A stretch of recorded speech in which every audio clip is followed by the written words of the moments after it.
Cook with Comali season 6 விரைவிலேயே தொடங்க போறாங்க. இப்ப கோமாளிகள் யாரு? இந்த சீசன்ல என்ன மாற்றங்கள் கோமாளி லிஸ்ட்ல மாறியிருக்கு? அப்படிங்கிறத இந்த வீடியோவுல பார்க்கலாம். இப்பொழுதைக்கு 9 கோமாளிகளோட நேம் என்ன அப்படிங்கிறத சொல்றேன். மேபி 10 மேல வரும்னு தான் நான் நெனைக்கிறேன். ஸோ இதுல பார்த்தீங்கன்னா, பழைய கோமாளிகள்ல பார்த்தீங்கன்னா, நம்ம சுனிதா, புகழ், ராமர், சரத் இவங்க எல்லாருமே இருக்கிறாங்க. நம்ம தங்கதுரை இவங்களும் இருக்கிறாங்க.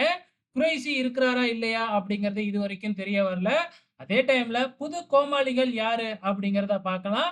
நம்ம பிக் பாஸ்ல கலந்துகிட்ட சௌந்தர்யா, அதுக்கப்புறம் சூப்பர் சிங்கர்ல கலந்துகிட்ட பூவையார், அதுக்கப்புறம் Jodi are you ready season 1ல கலந்துகிட்ட டோலி, அப்புறம் சார்ஜி இவங்க எல்லாம் பாத்தீங்கன்னா புது கோமாளியா இந்த சீசன்ல வராங்க. சோ எல்லா சீசன்லயும் புது கோமாளிகள் கொஞ்சம் பேத்த அறிமுகப்படுத்துவாங்க. அந்த வகையில இந்த சீசன்ல இந்த கோமாளிகளை அறிமுகப்படுத்தி இருக்கிறாங்க. சோ இந்த சீசன் எப்படி போக போகுது அப்படிங்கிறத பொறுத்திருந்து பார்க்கலாம்.